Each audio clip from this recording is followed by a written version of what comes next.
পারবো না, আমরা যাওয়া করে যাই না। হ্যাঁ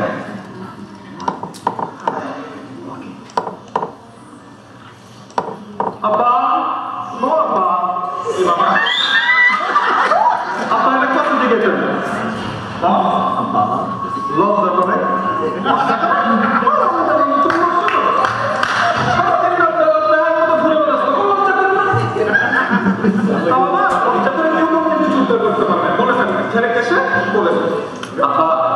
আমি বিয়ে করবো। আমার বলছে তোমরা চলতে পারলে কাউকে আগর থেকে একটা নেবো। আব্বা আমার বিদেশি কাউকে তোমার একই কথা, নো দেশি কুকিং। আর আমাকে কোনো দেশি কুকিং চলবে না। আর আব্বা আপনি তো আমার জানেন আমার বিরিয়ানি পোলাও ভর্তা ডাল তাই না? আর আব্বা দেশি মায়েরা বড় শান্ত আর বিদেশি মায়েরা খালি দমকা। বাবা আমি তো ভাবছি তোরা ফিরে যাবো না, আমি তো ভাবছি কিনে নিয়ে আসবি আমার তোরা আমি বাংলাদেশের একটা সুন্দর মাইয়া দিয়ে দিবি।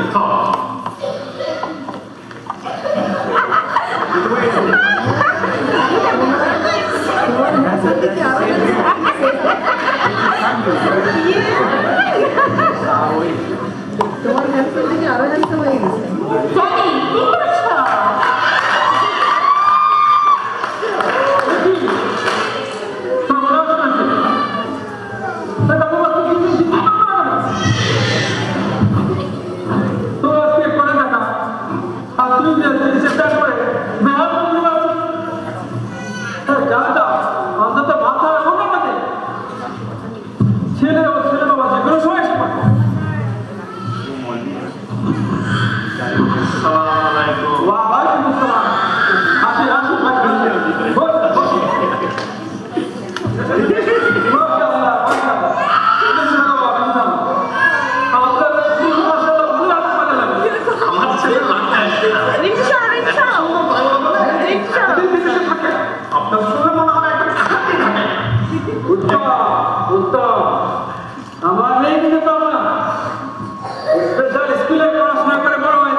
বাংলা, হিন্দি, উর্দু, ইংরেজি সব তাহলে তো দুটা প্রশ্ন করতে হয়। অবশ্যই ঠিক আছে। কি নাম তোমার মা? সরি। আচ্ছা মা বলো তো বাংলাদেশের জাতীয় সঙ্গীত মানে ন্যাশনাল অ্যান্থেম কি? আমি তো অনেক ছোটবেলায় শুনেছি, আমার ঠিক মনে নেই। তবে কানাডা, ফ্রান্স অথবা ইউএসএ পারে। কোনটা বলবো? থাক থাক, সরি বেশি কঠিন প্রশ্ন হয়ে গেছে। আচ্ছা মা বলো তো বাংলাদেশের জাতীয় মানে স্টেট অ্যানিমেল কি? ও ওটা আমি জানি। বাংলাদেশের স্টেট অ্যানিমেল হলো কি গাধা।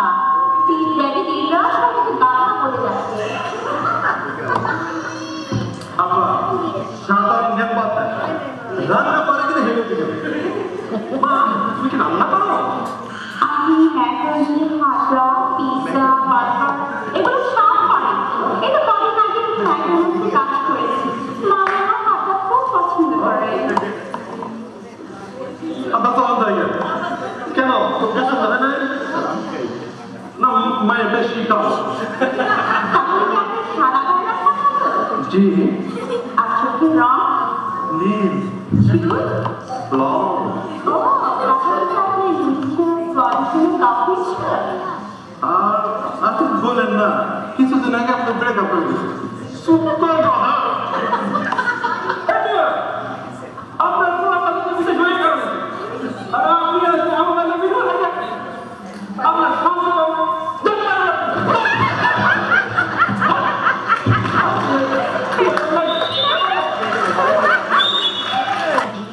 হ্যালো কি বলছেন? আজ তখন ঘুরে কি ভাই খবর তো হলাম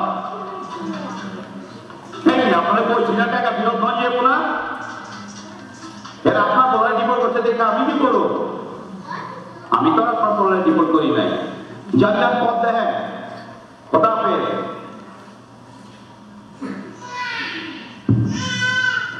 আপনারা একটু দেরি হয়ে গেল ভাই সাহেব আসতে। ওই যে দুটো সময় আসতে বলেছে ছেলের বিয়ের ব্যাপার। ও আচ্ছা, তাহলে আপনারা বলেন আমার পুরো পুরোটা কমান। জি, আসেন বসেন।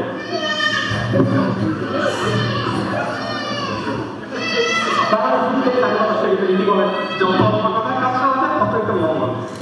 তুই আগে মামুনিকে জিজ্ঞাসা করছো। হবে হবে, দেখা যদি সব হবে। তাহলে আসল কথায় আসি, এই বিয়েতে $30,000 দিলেই আমি রাখি।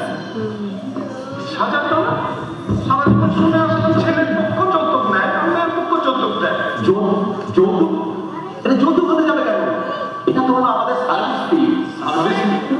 সেইটা আবার কি ভাই সাহেব? কিছু তো বুঝলাম না। আশ্চর্য, বাইরে আপনার সাইনবোর্ডটা কিন্তু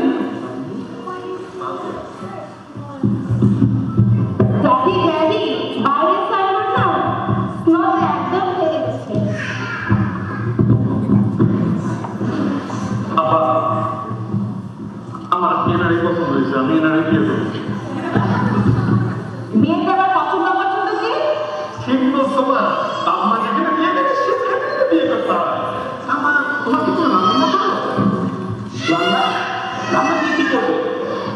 আপনার যদি তখন এখানে আপদ তাপদ প্রশ্ন করছেন, মা যদি ওনাদেরকে ভালো করে কন্ডিশন করে বলে দাও। কন্ডিশন? কন্ডিশন হচ্ছে এই বিয়ের অনুষ্ঠান করা হবে আমাদের পরিচিত একটা রেস্টুরেন্টে। বিয়ের অনুষ্ঠানের সব ছবি এক কপি আপনাদের দেওয়া হবে আর আপনারা সেগুলো পাঠাবেন ইমিগ্রেশনে। বিয়ের রাত্রি গহনা ভাড়া করা হবে, সাথে দিতে হবে $500 করে। এগুলো কোনোটাই সার্ভিস ফির মধ্যে ইনক্লুডেড না। হ্যাঁ, আপনাদের বলে কি? আমি তো কিছু ও আর হচ্ছে বিয়ের পর আপনি থাকবেন আপনার মতো, আমি থাকবো আমার মতো, আর আমার হাত খরচ মাসে $1,000 দিলেই হবে। আর এই হাত খরচ দিতে হবে যতদিন না ছেলের ইমিগ্রেশন হবে। ছেলের ইমিগ্রেশন হবে ঠিক 2 মাসের মাথায় ডিভোর্স। ঠিক আছে?